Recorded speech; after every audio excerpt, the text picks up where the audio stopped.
because we going live. All right, cool.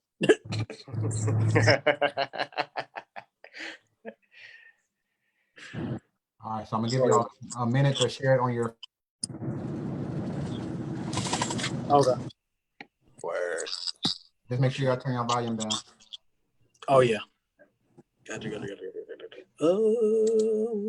I'm on Facebook. Yeah. We on.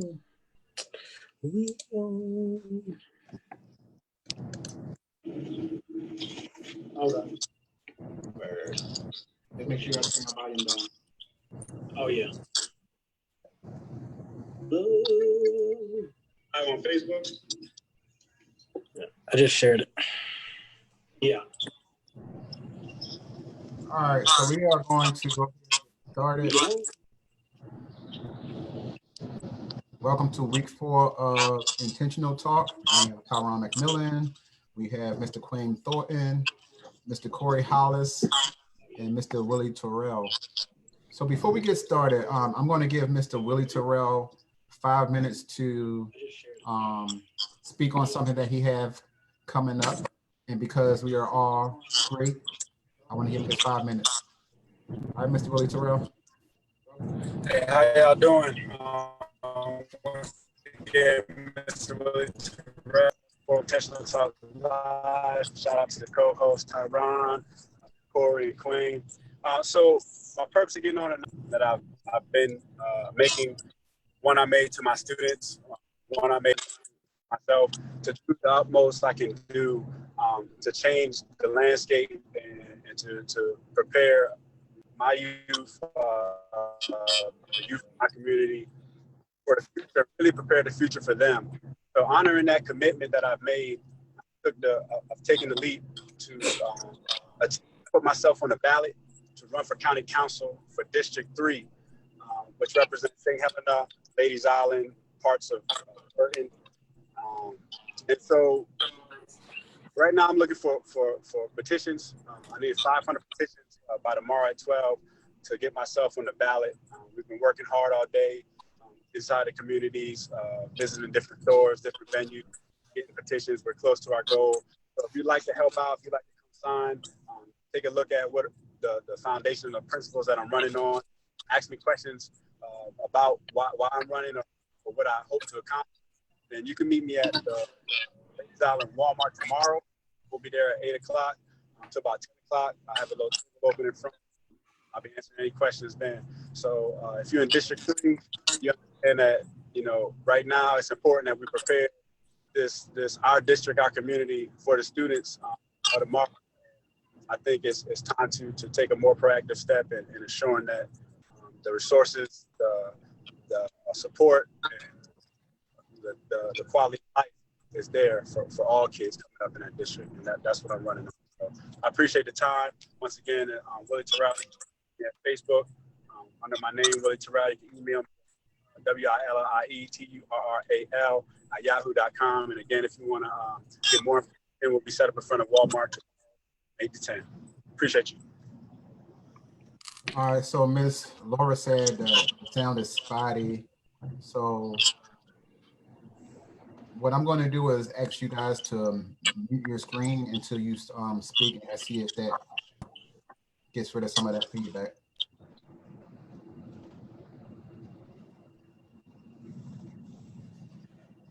All right. So I want to say I hope Willie meet his goals. So if you are in District 3, St. Helena, Ladies Island, Burton, make sure you go out to, I believe it's at Walmart. At Walmart, Ladies Island. Walmart, Ladies Island from 8 to 10. He needs those signatures. He's running. He's trying to get on the ballot to run for county council. Also, I want to say congratulations to Mr. Willie Terrell, also who was previously accepted into Charleston Law School. So he's going to be attending Charleston Law School. So Mr. Willie Terrell has a lot going on, and I wish him nothing but the best. If people want to share his last piece of news that he gave me yesterday, then I'll let him do that as well. What was that? What was the last piece? Teaching? Yeah. So, I'm gonna wait to share that one. You gotta catch me next episode. But yeah, we'll definitely. It's probably indicative of what I'm doing. But I'll wait till everything's official before I share that piece of information. All right, I can appreciate that and I can understand. All right, so let's get started on this week's episode of Intentional Talk. Let's get motivated. All right, first question. We're all Black male educators. So the first question is, what do you think needs to be done in order to recruit and retain more Black male educators?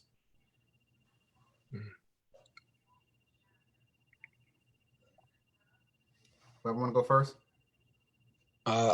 Let me hop on that one, Tyron. So, I think first of all, we got to think about the reasons why the numbers might be so low, right? So we got to first look at that of why numbers are so low. And it is, and I don't want to be misrepresented, but it's almost a sacrifice you have to make to become a Black male educator. And I'm just to be honest, if I was going to any other field that required the amount of coursework that I've taken to become an educator, I would definitely be paid at a scale way higher than I am as an educator. And I know that seems like, okay, well, that's for all teachers, but just looking at the numbers, the ratio, and we got to look at the demographics, to be honest, of Black men with college degrees. And we know that it's a high demand for us. And it's also a high demand in education, but when we get there, it often doesn't feel like that. We often don't feel like we're in high demand. We're often not treated like we're in high demand. And I don't think that, I think you should roll out the red carpet and like, but at the same time, I acknowledge students who make decisions based on how it affects them personally. And so I don't think it's wrong. And I think if we're not doing that, if we're trying to say that, try to make all Black educators seem like they're in the same boat, then we're doing them a disservice, because it is a sacrifice and this is something that should be celebrated. And a lot of different districts do different things. I know in Charleston, if you join, you get your name in like a certain paper. And I think that we have to reward Black male educators for making that decision.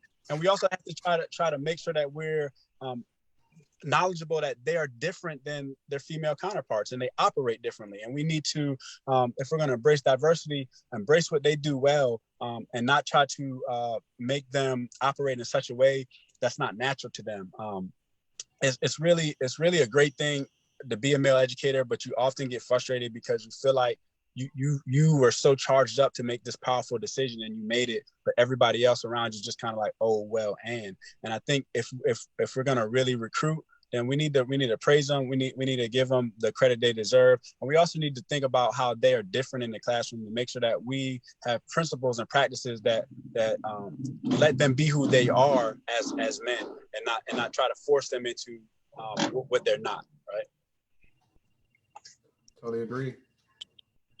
And to go on, to piggyback off of that, I feel like you have to make the job an attractive one. And if you want to bring in the best, just like any sport, you have to pay the best, right?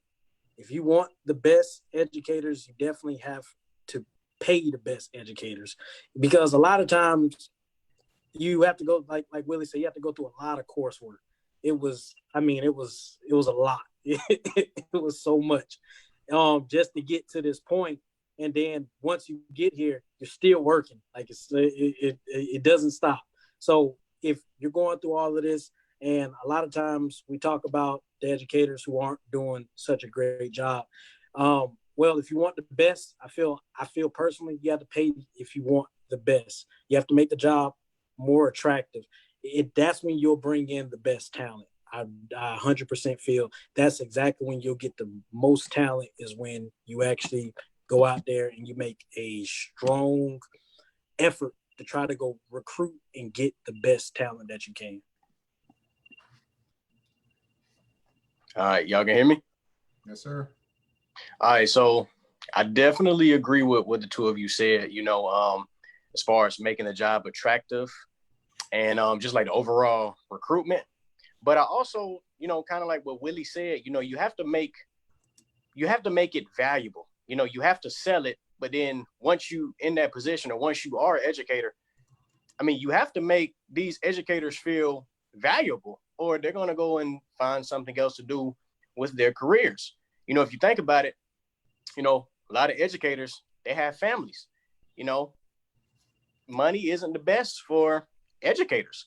So, you know, to tell someone, oh, yeah, you can be a teacher, you should come do this, you should come do that. Yeah, that sounds good. But what are you going to sell that's going to separate education apart from all these other professions? Besides the fact that you can say, you know, education holds the key to everyone's success. Sometimes people need a little bit more push, especially being a male when there's many more opportunities out there. So I feel like you have to give a certain type of push. It's almost like recruiting that 5-star prospect. What is your school going to offer that this other school does not? So you have to sell it, but you also, like, once you sell it and once you bring that educator in, you have to do what you can to keep him there. And I feel like that's how you kind of recruit and keep him there. Also, you know, different programs, different college programs can go out and recruit. You know, it can start when the kids are in high school. You know, it can start at a early age. It can start through mentoring programs, but we're going to need black males in that position in order to do that, you know? So that's just kind of my take on it. All right. Hey, I'm sorry. My bad. I agree with all three of you guys. I'm not going to disagree with you, so don't worry about that. So I do agree with you guys. But I also believe that it starts with the black males that we have to mentor. And I believe that mentoring will be one of those things where it allows so many us in a positive light.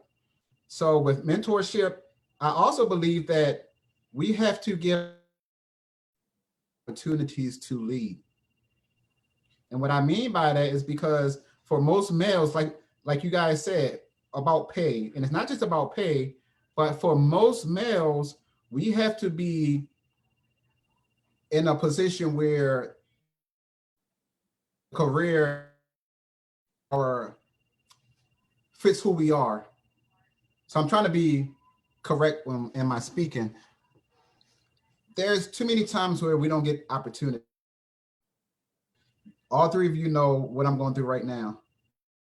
So you get to the point where you're fed up, you're frustrated, and you're just ready to change careers. But as far as recruiting, I think that we have to do we have to do better, not only at the schools, at the school district level. We have to do better in, like Corey said, when it comes to the colleges that's recruiting, that has the education departments, like these black schools in these low-income communities and those communities of poverty, and you have to start recruiting from those schools. We give out scholarships. All four of us right here, you know, we got a Call Me Mr. scholarship, right? So Call Me Mr. help us become educators. In order to retain, I'm gonna definitely say we have to give more opportunities. I'm not gonna say how many times I apply for administrative jobs here in the county. You guys know what I've been through. You guys know what I'm going through. And I can guarantee you, I make a decision, but if it wasn't for my family and my wife being an educator, I guarantee you, I would have probably already left this county. And that's just being factual. So as far as recruiting and retaining black males, I just think we need to give them more opportunity to lead. And I'm not asking for handouts, because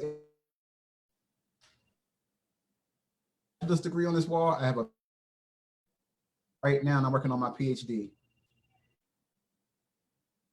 So I'm not asking for handouts. I'm just asking for the opportunity to lead, just like all of these other female. Black males only make up 2% of educators nationally. In our county, we make up less than 2%. For those who didn't know. In education, in elementary education, you are looking at the 4 black educators in our county. Anybody else have anything to say before we move on? Just to piggyback off of the recruiting portion, I'm lucky that I had a great teacher cadet teacher in high school. Shout out Miss Rowland at Blightfoot High School, because without her, I would have never known about the Call Me Mr. program. I didn't even know Call Me Mr. even existed. Didn't even know it was a thing. So I think exposing the Call Me Mr. program and getting it more out there and letting it be more known in these high schools that's in the area, high schools that are around all of South Carolina, I think that could be a big talking point for getting these Black males to go to college on scholarship and learn to become a great educator. Because I had to learn to become a good educator. I'm not gonna say I'm great yet. I'd say I'm pretty darn good, but I'm still working. But it took time, and without Call Me Mr., I can't say that I would be in the place that I am right now. So having that exposure and letting it be known to these high school kids that, hey, there's an opportunity that you could go grasp. But yeah, that's it. Yeah. Hey, I'm gonna piggyback off what you said, because if I didn't know Quayne, if I didn't know him, I wouldn't have even heard about Call Me Mr. But to just think back at me, Call Me Mr. They offered me a scholarship. And I can honestly say, would I have gone to college if I didn't have that scholarship? I can't say that I would have. So I feel like, if you want Black men to teach, you have to just take chances and almost kind of see what happened. Now, it worked out in my favor. And throughout the course of my college journey, yes, I still was pushed to be better. Yes, I was slack at times. I had to pick it up. But at the end of the day, all my hurdles and all my obstacles, it's made me a good educator. And I'm like you, I will never call myself a great educator, because I feel like it's so much more to learn, so much more I can accomplish, so much more I can achieve. But, I just think that, you just have to go into these schools, and, just look like, okay, let's see what his interests are. Let's try to pique his interest. What do you know about teaching? You ever thought about teaching? Hey, what if I gave you college tuition? Would you consider coming to my college and being a teacher? Just kind of put it in the air, and the rest, a lot of times it'll play out, but we have to expose it. We have to get it out there. And I don't think that as a whole in the education field, we're not doing a great job of getting it exposed and getting it out there to the public, especially to the upcoming kids in high school that's on their way to graduate, or even like the juniors. They're picking all kind of career fields. Well, why not education? But we got to sell it in a way that makes a man want to do this until he retires. And let me piggyback off that too, Corey. Can y'all hear me? Yeah. First of all, I'll say it for y'all, because you and Quayne are both great educators. And I'm so glad that you guys are humble and stay humble. That's what makes you great. You're constantly pushing to be better, but I'm just going to say that. So I'll tell you one thing that's a real issue, and it's the expectation doesn't meet the compensation. When we go into the building, we are like, the things that I've done in my school, if a white male educator was to do it, or a white woman, they would have awards coming down from the State Department, and everybody would be flooding into their class to say, how did you take these kids from St. Helena who are quote unquote problem kids, and how do you have this great classroom management, and they're learning, they're so happy. But when I come in and do it, it's almost as that's expected. And so with high expectations, the expectation just doesn't meet the compensation. And even though it might seem to somebody as if, oh, well, because he's a Black male, he should be able to do it, or it's not a superpower. Like, it still takes a lot of hard work. It still takes a lot of training. You have to know your pedagogies. You have to still know all your Maslow hierarchy of needs. You need to know. So you actually have to work harder and know more. And a lot of times where you think, well, if you come in as a Black male, the kids will be warm to you. No, sometimes you represent the person that hurt them the most, and automatically they hate you. And you got to repair that relationship from the moment you hit. So I think that a lot of times, and to be honest, like, the whole education system is one of the biggest civil rights problems that we still have in 2020. Because if this was a white male dominated field, I guarantee you the minimum salary, the starting salary, would not be where it's at. But only because it's a woman dominated field do you feel like we don't need to pay people. So it's even more than just a Black male teacher thing. It's a civil rights issue, because these are professional educators that's not getting paid as such. So I think that a lot of those things tend to burn you out. How how they kind of overlook all the hard work that you put in and the great things that you do into the class, and they just kind of say it like for granted, and it is kind of frustrating because all of us on the line knows it does not come without hard work. It doesn't come easy. We had to work to get here. You have to work every year to establish the trust of your kids. You have to work every year and go above and beyond. And a lot of times we're just doing more than our counterparts. I can't tell you how much time I've spent outside of the class with my class. And I don't know anybody in my building who can brag with such. I mean, I've taken these kids on spring, winter break to the bowling alley so we can work on so I can work on social things. How do you operate inside? Like there's a lot. Go to their games. Like no, so it's so much work that goes into being a good or great male educator, and a lot of the work that we put in, like it just no compensation for it. And then to do all that and still not even get a pat on the back, it sometimes is demoralizing and it burns you out. And you know, I always call Ty when I get burned. He'll always say, "Hey Willie, you got to remember, it's not about you, it's about the kids." And I agree, and that's always humbling. But then it gets to a point where as a single male, as a single parent, I'm like, well, what about my kids? You know, should they always suffer? So we always ride in a car that might or might not break down because I want to teach youth. And you should never have to make a choice between servicing your community and providing for your kids. I don't think that's fair or just for anybody to make. Teachers should get paid in such a way that they don't need an extra job or to need an extra spouse in order to support themselves. I don't see any other profession struggling like that. Awesome. I definitely can concur. But what I also, you bang a bunch of nails right on the head. But what I really want to say is that the reason why we don't have a lot of Black male educators as well is, think about how Black boys are treated in school from the time they enter kindergarten till they graduate 12th grade. Think about how they are treated. Think about the disciplinary disparities. Think about the school to prison pipeline. Think about all of these things. Think about all of those teachers that tell our Black boys that they're not going to be anything. Think about you know, what I like to call the hidden curriculum. And if you don't know what the hidden curriculum is, it's when you go to those schools that serve underprivileged students, where for most of those schools, we're telling those students, like, we're telling them that, oh, you don't want to be like the people in your neighborhood, or you don't want to, we're trying to keep them out of jail. We're not pushing them to go to college.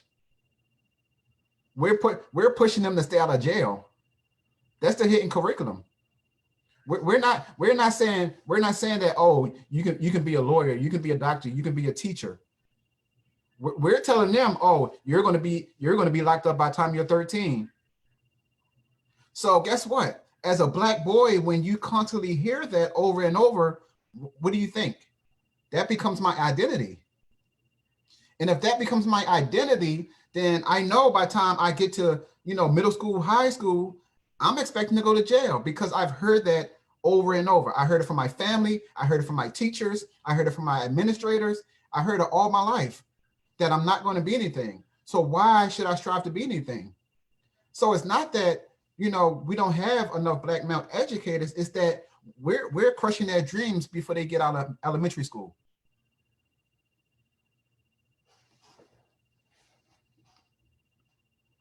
All right, moving on.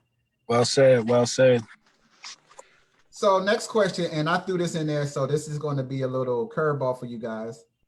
And I put this question in there because I've seen a lot of people, like in New York or with a Black Lives Matter, where they painted Black Lives Matter on the street, and then you got all these people trying to paint over it. So I want to talk about that. And the question is, why do you think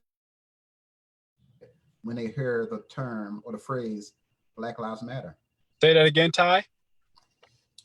Why do you think so many people get mad when they hear the phrase or the term Black Lives Matter? I can start. I can start this one off. And I've talked to Corey a couple times about this. We even talked a couple times about this also, Tyron. I feel like when something is even a minor, and I mean even a minor inconvenience to another individual, then they automatically don't want to change their thinking at all. And in this case, the minor inconvenience shouldn't even be a minor inconvenience. It's just, as a Black individual, I'm asking to be treated like a human being. I'm asking to be treated with equality. I'm asking to have the same justice as anybody else in the world. Well, anybody else in America, as we should. But it, for some reason, is an inconvenience to these to these people who are upset that Black Lives Matter is being said or that it's being painted. And I've seen these videos, like people trying to paint over it, saying, "Oh, I don't want this in my city." Why exactly is that such a huge issue for them? It's because for some reason this is somebody trying to apparently push an agenda on them, and it doesn't have anything to do with them. It's just individuals being selfish. They're only thinking about themselves and don't care at all about don't care about anybody else, in just the simplest way to put it. It's selfishness, and I honestly think it's just people don't like feeling inconvenienced, even when it shouldn't be an inconvenience, because it's just somebody asking to be treated like any human being and having their civil rights want to be treated.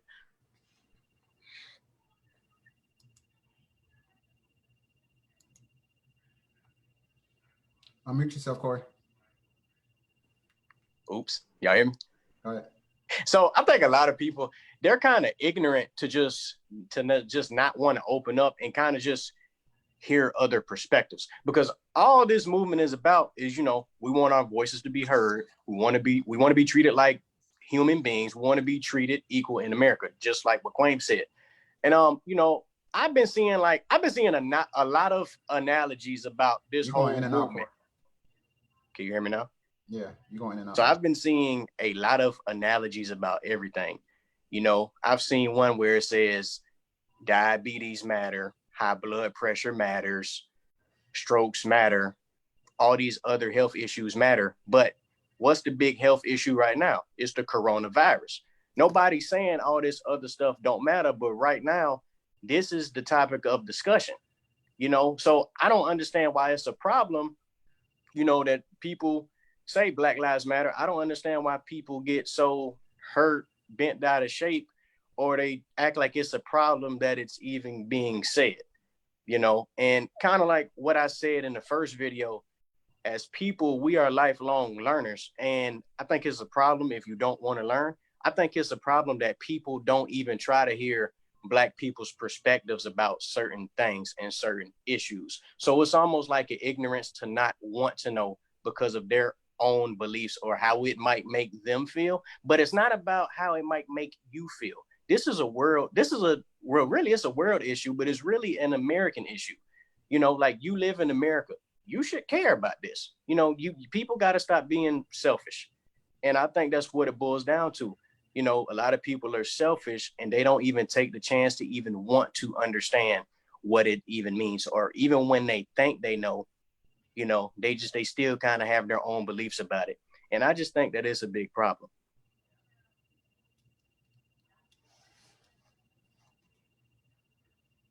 Go, Willie.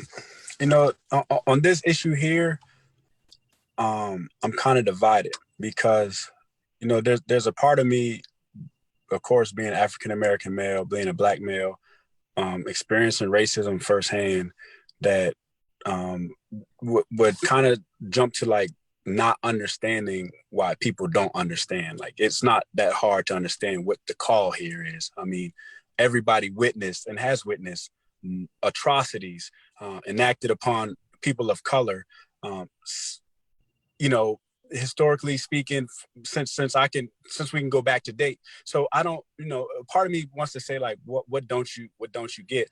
But then there's a part of me that doesn't want to fall in the same realm of them, of not understanding. So I tried then to understand what could be, the complaint, or what could cause them to be frustrated. And I think it really comes down to the old trick that really was cast upon Americans from when we came over. And it's, historically speaking, white Americans and Black Americans who came over all were indentured servants, right? They all came under indentured servitude. And some point during that time, the poor settlers, just like the poor slaves, which weren't slaves at the time, everybody was under the same line. They wanted more, right? And you had the people that were in power who just didn't want to give it up. So the trick was, I'm not going to give you poor white people a raise, but I'll demote the black person and I'll make them a slave. And at that time, slavery became a racial-based system.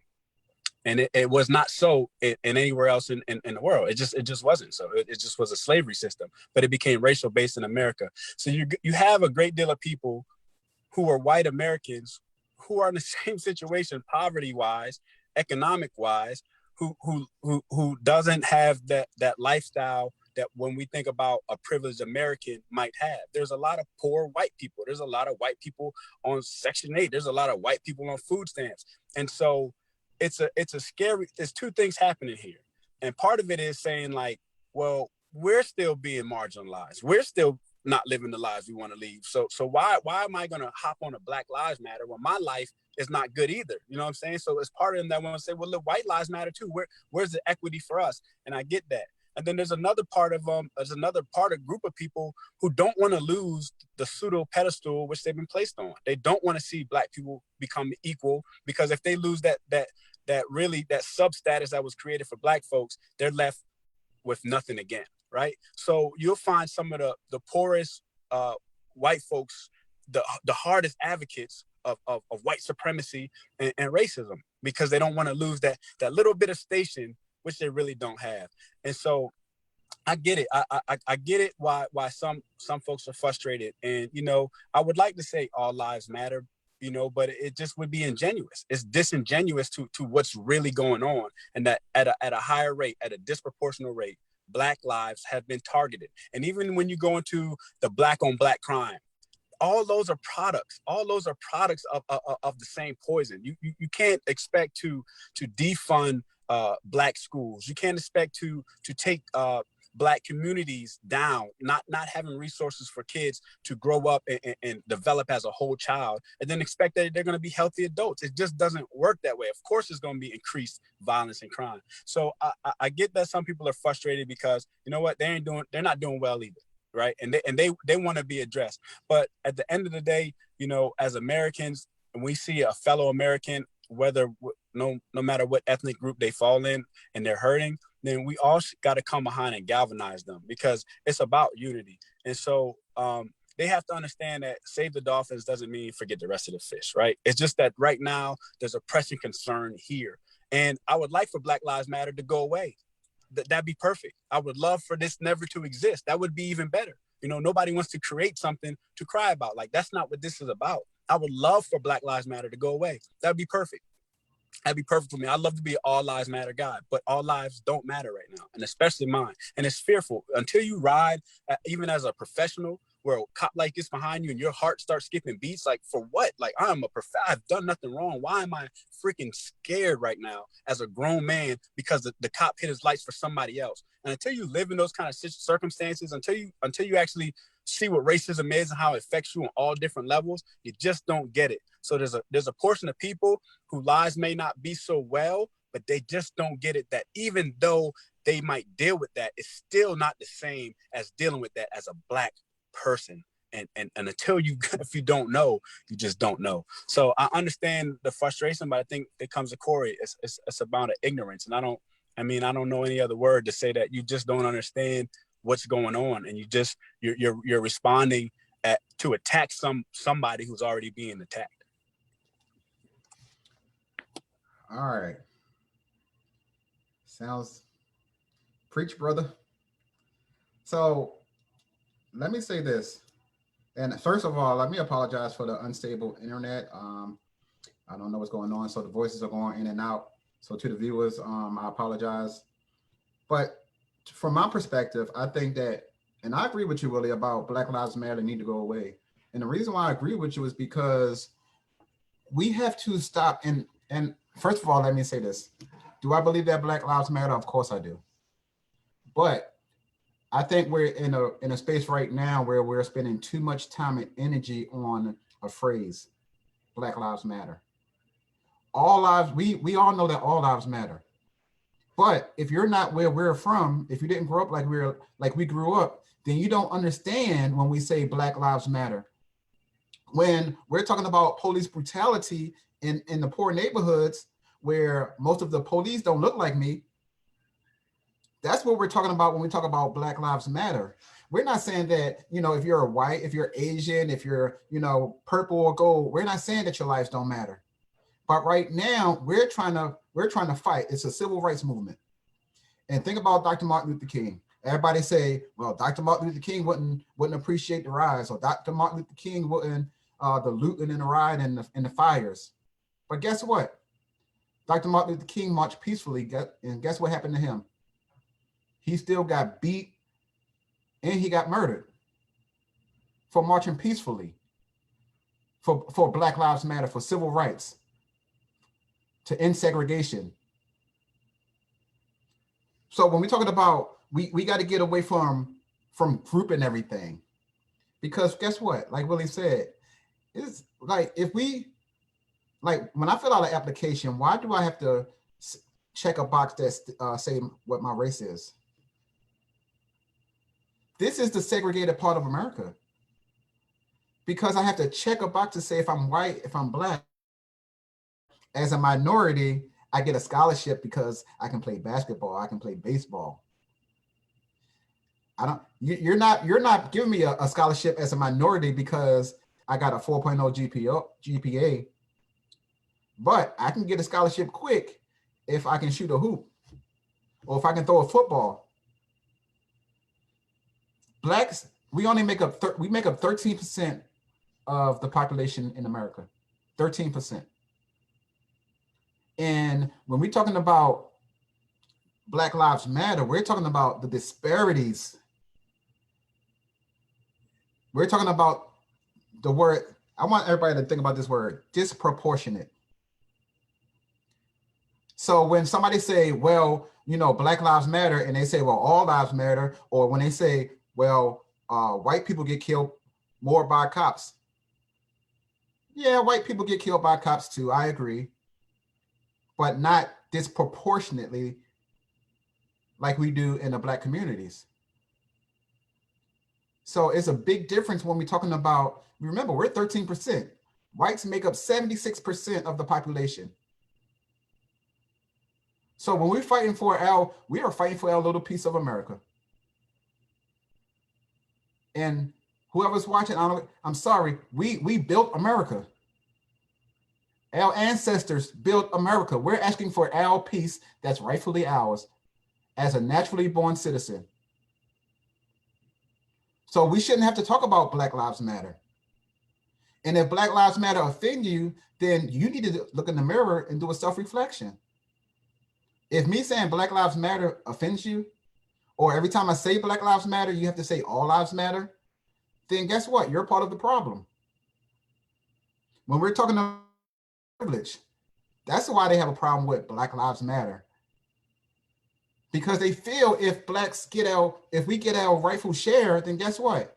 Blacks gonna do the same thing to us that we did to them. No, we're not. Think about the number of Blacks that's more educated. We don't have to stoop to that level. We're talking about, a lot of people in the white communities, they believe that if they don't see something, it's not happening. That's the problem. Remember, nobody believed in Martin Luther King until they saw all of the protesters get murdered and meleeed on the bridge. When it finally became, when they finally aired it on TV. That's when a lot of white people really start, fighting and backing up the civil rights movement. It wasn't until then. So now, guess what? What COVID-19 did was it allowed all of these white people out there to see what happened to, what's his name? Sorry. George Floyd. Yeah, George Floyd, I couldn't think. So now everybody's seeing what happened to George Floyd, right? Because of COVID-19. Guess what? If we were still moving and living our happy lives, we probably wouldn't be right here with Black Lives Matter. Well said. Well said. Well said. Anybody have anything to say before we move on?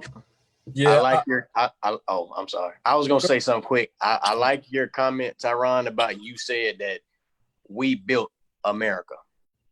That is a very amazing statement. What you said, and if you open up any history book, or if you look back in history and just think about what you just said, we built America. Like, it's 100% true. And if anybody disagrees with that, kind of like what you said, Tyron, they got to open up their eyes and look in the mirror. We built America. And I think that is hurtful for some people to think that. We built America. America's ours. We built America. Willie? Yeah, I'll just take it back to education. I guess it goes to the whole square rectangle argument, right? I mean, listen, all rectangles are not squares, you know what I'm saying? But all squares are rectangles. So if I say Black Lives Matter and you say all lives matter, well, if you say all lives matter, then that would have to include Black lives, right? So what are you really upset with? You're upset with the word Black, right?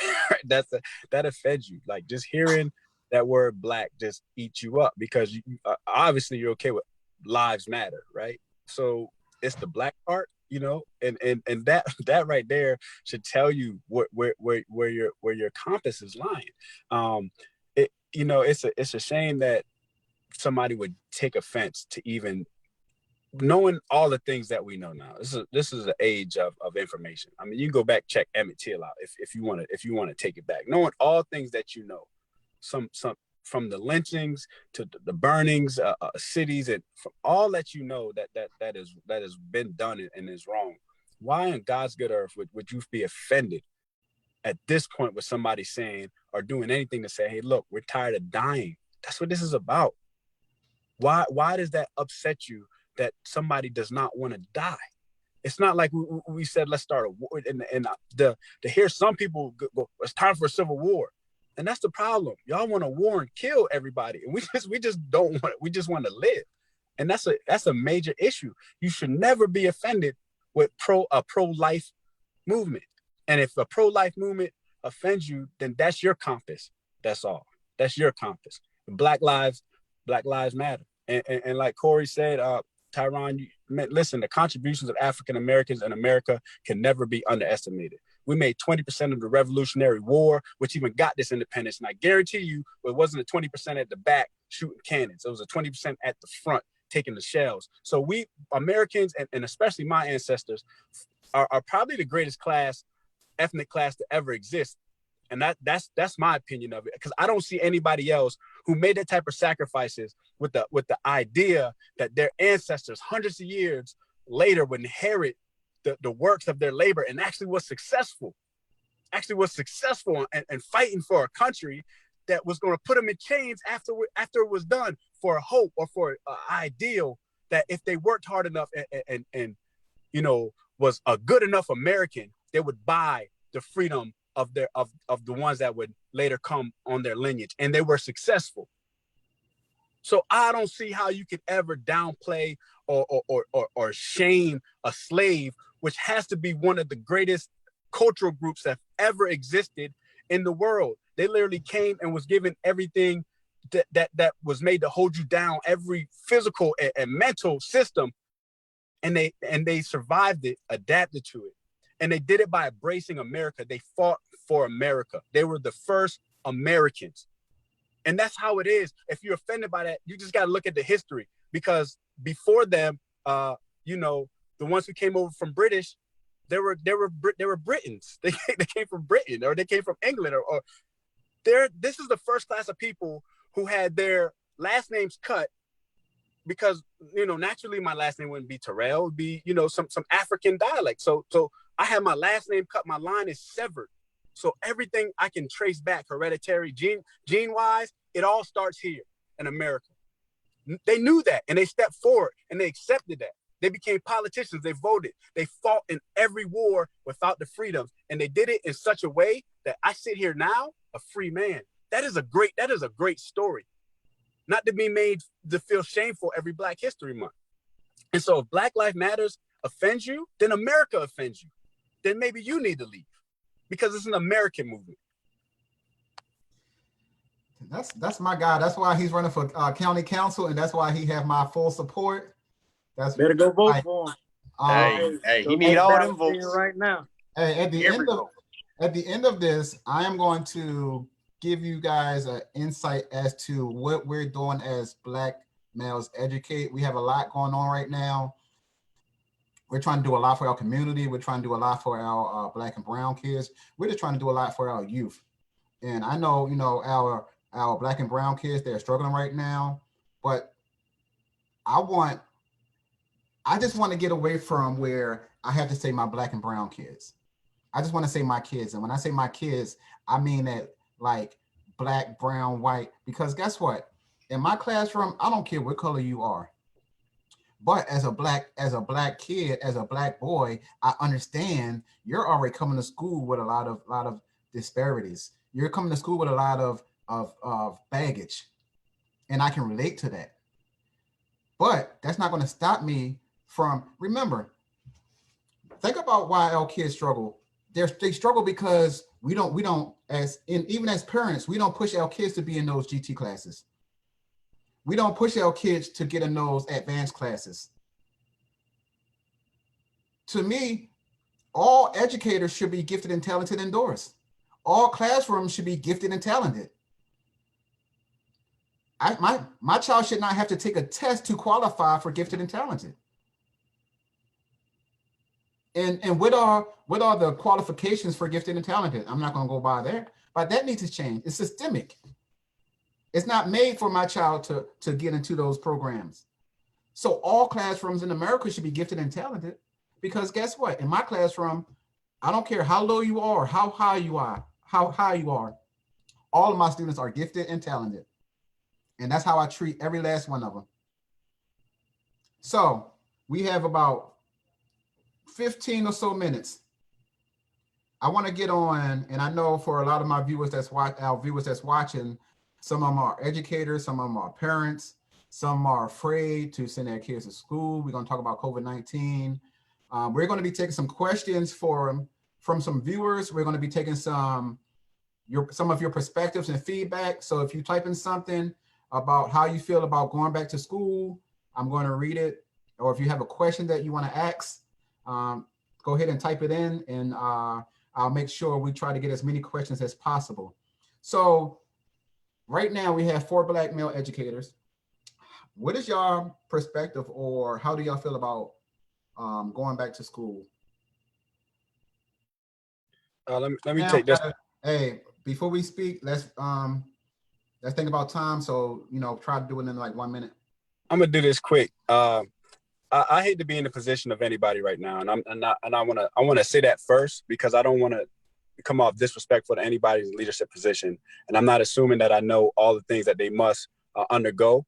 But I would say this: if I was in a position to make a decision, I would have made a decision early to just do virtual learning, and I would have put all my resources and all my energy into finding out how we can provide virtual learning for the majority of kids, and then my energy into how do we solve the problem of the kids who won't be able to do virtual learning. And I think I would have made that decision because I think a great deal went into like back and forth banter of what do we do, and we just don't know what to do in this situation. And it's one of those situations where we won't know who was right or wrong until it's too late. So I think that being said, I think all the energy should have just went into how do we do virtual learning. I look at a program like K-12 that's had an online virtual school for the last 3 years. So I think part of it is, you know, it takes a little bit of cooperation and getting with people who've already done virtual learning or doing virtual learning and say, hey, look, we know we got this COVID. Let's reach out. What are you doing to ensure that the kids are learning? How can we learn from you? And how can we just make this decision that we're going to go virtual and then get everybody prepared in the best way? And I think by deliberating of whether we should go back or not, I think wasted a lot of time because we don't know what this thing is doing. And I think to even try to force people in, those people who are making decisions obviously don't have kids in school and they're not teaching. And that, again, is a whole nother issue to accountability and also having a voice. But there's too many people who make decisions that don't affect them. And we need to have people who make the decisions, let it affect them, because they're going to be better at making those decisions. Awesome. All right, Corey Quinn. We don't want to go into this situation kind of with our hands tied behind our back. With no, it doesn't seem like any real plan. That's exactly what's going to end up happening, and then we're going to end up having to adjust a lot, and having to adjust a bunch starting off the school year. It's already going to start off on a shaky note because we basically missed the whole fourth quarter last year. So we're going to have to make up for that ground, and then end up having to make up even more ground with this year coming. So without having a plan in place, it's definitely going to end up. I'm still going back and forth in my own head because I know me personally, I want to be in the class with my students, building those relationships. Even if we do virtual, I would love to see my kids at least for like a week, just so we can get some things in place so they can know how to log on to things, because those second graders who are going to be my third graders this year, it takes time for them to learn how to use a laptop. They've never used a laptop ever, but we're going to be throwing them into the fire and saying, hey, you got to learn how to log into Google. You got to learn how to get this account and this account and this account. And it's tough over Zoom because a lot of times some of my students don't have internet. They don't have the access to it. They've never used any type of technology like this. So when they come to school, it's really their first immersion into something like that. So just me throwing them into the fire and saying, hey, you better get right on Zoom and just know how to do it. And the parents might not know how to do it. So just having a plan, it is better than nothing. Not having your hand in this, okay, are we going to do this? Are we going to do that? Are we going to do this? Are we going to do that? No, just go full and say, all right, this is what we need, rather it be virtual learning. And we say, all right, we're going to go full into this. We're going to figure out how we're going to make virtual learning the best we can make it, if that's going to be the case. Because right now, just the way this whole pandemic is going, I can't see it just automatically stopping, and then reopening schools might be the worst idea. Even though I'd much rather be there, but just honestly, I think just reopening schools might be the worst idea. Awesome. I agree. All right. So a lot is on my mind about it. You know, I have a part-time job, and I think, okay, we're open, but we only let a certain amount of people in at a time. We got to wipe down every such and such, or everybody got to wear a mask. Everyone has to be social distant. Okay, that's cool. We shut down in March when numbers were nowhere near this high. So now we're going to open back up when numbers are outrageous. Something's not adding up. And I'll be honest, even if we say, let's say we open back up, and this is just my personal opinion. Let's say we open back up. Things go good. One kid in your school get the virus, quarantine. What if you live with someone with a big family? Now everybody's in trouble. What happens if a kid dies? What happens if that teacher dies? The emotional distress that kid, that family, and the rest of your staff has to deal with, that's going to be outrageous. Now, I'm not saying that's going to happen because no one knows, but I think it's so much of an uncertain thing. And I think a lot of people are at a panic, and a lot of people, they're getting very emotional and fearful, and they don't know what to do. Now, me personally, I believe virtual learning can work. I'm kind of like Quayne. I would like to get my students for at least a week, maybe 2 if possible, because that transition from iPads to a laptop computer is ridiculous, especially when you're not able to have something like a computer lab that can teach those skills. I'm the computer lab teacher. So I would like to get those kids to try to set them up and try to help them out, but they may not be possible. It really may not be possible. And I was going to say something else, but it slipped my mind. If I think of it, I'll come back to it, but go ahead, move on. All right. So for me, I'm torn because and I'm like Quayne, and I believe I'm like all educators, all passionate educators. We want to be back in the classroom. No doubt. That's how you build relationships. And I understand parents talking about, the socialization part, and I feel bad. I feel like the government is using our kids as pawns. And I'm gonna just say that. I feel like they're using our kids as pawns, because now all of a sudden you're talking about the Black kids that might not have a meal to eat. You're talking about the Black kids that have the mental issues or all of these other things. So now all of a sudden you're so concerned about these Black kids when our schools haven't been fully funded forever. But now you're worried about these Black kids that might not have a meal to eat. That's your reasons why kids need to be back in school.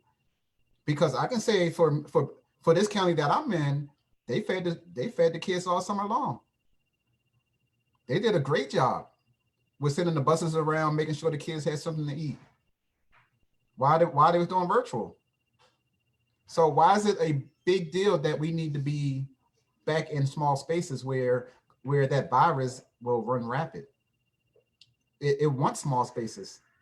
So why even put ourselves in that situation for things to happen? And I agree with you, Corey, wholeheartedly, when you're talking about how they're not thinking about if one of these kids die, one of these teachers die, or somebody in that building. Think about the mental anguish that these kids are going to have to deal with then. Now you have to figure out, now you got to bring in your social workers, your psychiatrists, your mental health workers. So we can be causing more damage than doing good by rushing to get our kids in there. I believe that and all three of you guys said it, if we have a great virtual program, we can still get the same success from being in the classroom. Hey, So, Tyron. Oh, never mind. My fault. I thought you were done. go ahead. Oh, I remember what I said. So it was about the virtual process. I think that one of the problems the first go around was the lack of accountability from the parents. But I think that that's been an issue for a long time, like more than just last year, of course. And this is like a widespread issue. Kids shouldn't automatically pass. If you tell me, hey, Corey, hey, man, you can work 5 days a week for 10 hours. I'm going to give you $10,000. That sounds great. Or you say, hey, man, you can work 4 days a week. I'm going to still pay you like $7,000, but, you go get a little cut. You might cut down a little bit. I'm going to do what's less because I'm still going to reap the benefits. And a lot of these kids, they reap the benefits of doing very minimal. At the end of the day, yeah, we might have put on their report cards they didn't do a lot of work, but they still passed. They still moved on. So I think that if we held more people accountable, parents, kids, the virtual process could go great, especially if you put in the time and effort to figure out how can we best have success through the virtual experience, like Willie said from the beginning.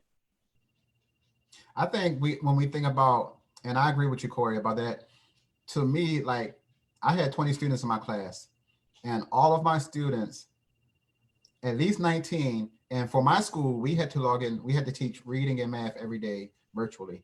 So I met with my students every day through the whole virtual process. The problem with March was there was no consistency. And parents have to realize in March, it was, okay, school's out, we going virtual. There was no plan. So as for teachers and educators, we did the best that we could with the amount of time that we had to prepare to teach virtually in March. And that's what parents have to realize. So I hear a lot of parents talking about, well, my teacher didn't do this and my teacher didn't do that. We were working. And you have to think about the school. It's up to the school. At that point in March, it was up to the school how they were going to run virtually. To me, it have to be consistent within the district.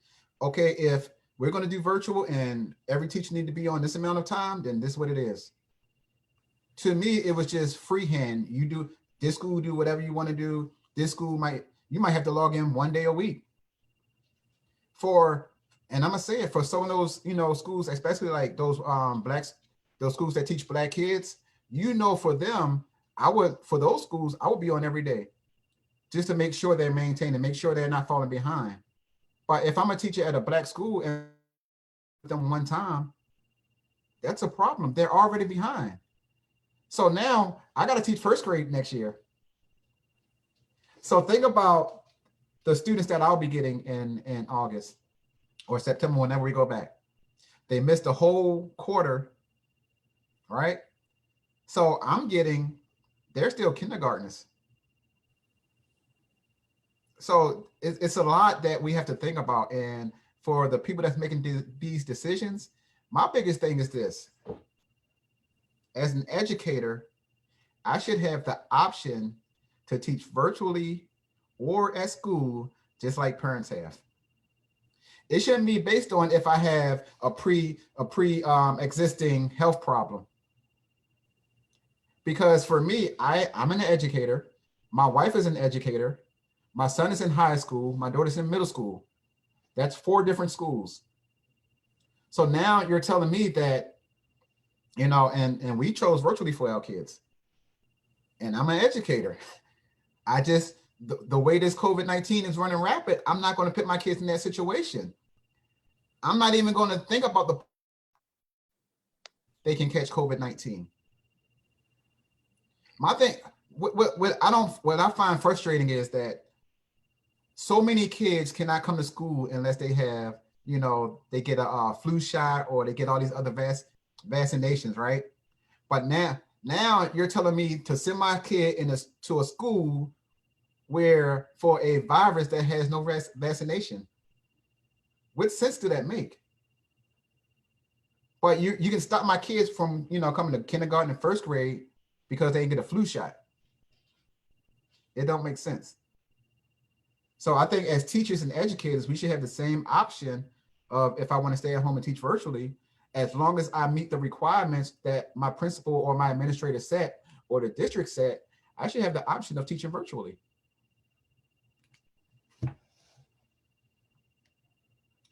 All right, so it's 8:02. So if anybody in the viewers have any questions or anything they want to add,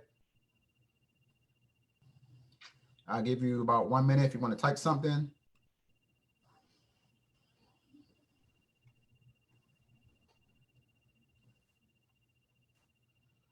So someone said accountability is a huge thing to look at. Also making sure that the schools are consistent across the board. I agree. Oh yeah. Yeah, I think, and like what you said, you know, we were kind of like everyone was thrown into the ring of fire. So, I mean, no one kind of knew what to do. We were scrambling, but you know, if everyone planned accordingly nationwide and was on a universal approach, this could work out. All right, so we're going to move on. All right, so I told y'all at the end of the show, I'm going to share some things with you all that we have planned. So we already know that Mr. Willie Terrell is running for county council. We also are working on, we're in the process of getting the paperwork to start a charter school. And Willie, if you want to spend about less than 1 minute about a quick charter school. Yeah, so the name of the school is Carter G Academy of Excellence. It's founded by 4 Black male educators that you see here.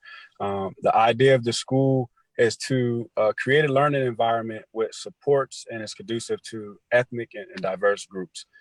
So long story short, every school in America is catered towards white kids. I don't know a better way of putting it. You really have to look into the demographics, and you have to look into attendance rates. You have to look into high school graduation rates, and you can quickly see the narrative. It's quite easy to understand by the product that what the way the school is catered, it does not support Black students learning and being successful. That is unacceptable. And so the foundations of the school is to address this immediate concern, but this immediate deficiency is also what causes America as a whole to be down and deficient as education. So we're not doing very well globally either. So we really chartered this school, or in the process of chartering the school, to address that specific need. And it is a school specifically designed for students of color to be successful. And in doing so, all students will be successful. All right, so that's one thing that we are working on right now. The next thing I'm going to speak about that we're working on is called Black Males Educate Young Genius. It's going to be a mentor program to work with underserved, underprivileged students, focusing on those Black students. But like I said, I love all kids, so I don't care. Program up and running. I'm working on it right now. I have filed for incorporation, so I'm waiting to get my paperwork back for the nonprofit organization, so that way I can start doing different fundraisers to get the mentorship program up and running. And the program is going to be once again, is based on the 4 guys you see right here. We're starting the mentor program together. We're starting the school together.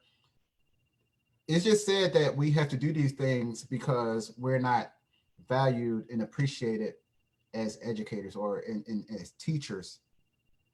So, and also the goal is we want to put our kids in a position where they can learn, where they can grow, where they can thrive without being judged.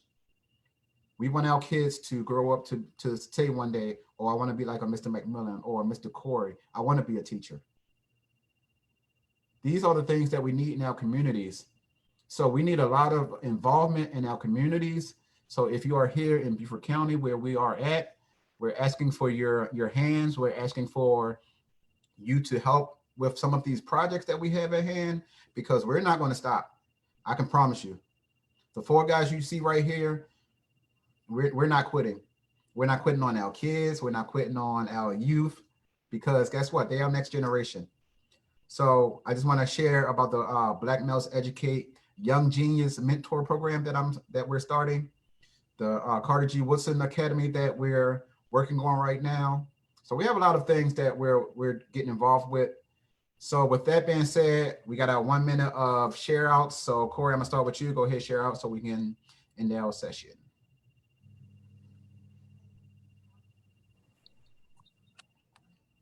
Oh, hey, another great week as always. You know, I just hope everybody stays safe during this time, like really, because things are dangerous out here and we're still in the midst of the unknown. But I don't really have anything big to share out, you know. Find a great positive hobby and stick with it. That's my share out. Awesome. Mr. Thornton, Mr. Queen. Just keep a positive mind, keep an open heart, keep an open mind, always be open-minded to all new ideas. You're a lifelong learner. Woo! Alliteration, baby. Just always don't ever shelf your mind. Keep on learning. Keep an open mind. Keep an open heart. Stay safe and wear your mask. Awesome. Mr. Terrell. Yeah, I'm gonna go. I'm gonna bring us back with this one and say, a title is only important if one's character and integrity dictate its use. So as we go forward in our day, holding these various titles, just let's make sure that we live up to it. Educators should stand for something. I know it definitely stands for something inside this group, and it really should stand for something to anybody listening and watching. There is no profession that comes about without first the profession of education. You can't become a doctor unless you become educated. You can't become a writer unless you become the education is the foundation of all other professions. It needs to be put place where it should be, to high esteem. And as we go forth in our lives, let's just remember that we are educators. So be mindful of what you're teaching, and make sure that your lessons are produce good fruits. Awesome. So I'm going to end with saying, first of all, I just want to say thank you to everyone who's been with us for 4 weeks now. It's been an honor and it's been a blessing to be able to share our thoughts and perspectives with you all. So the thing I want to end with is servant leadership.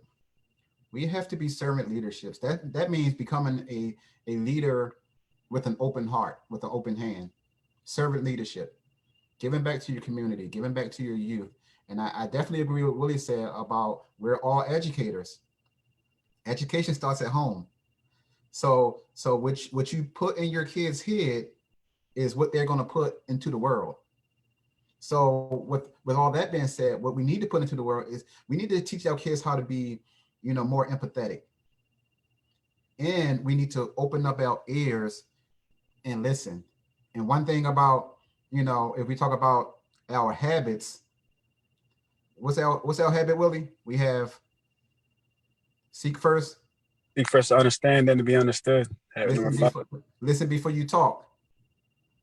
So you have 2 ears and 1 mouth. It's a reason for that.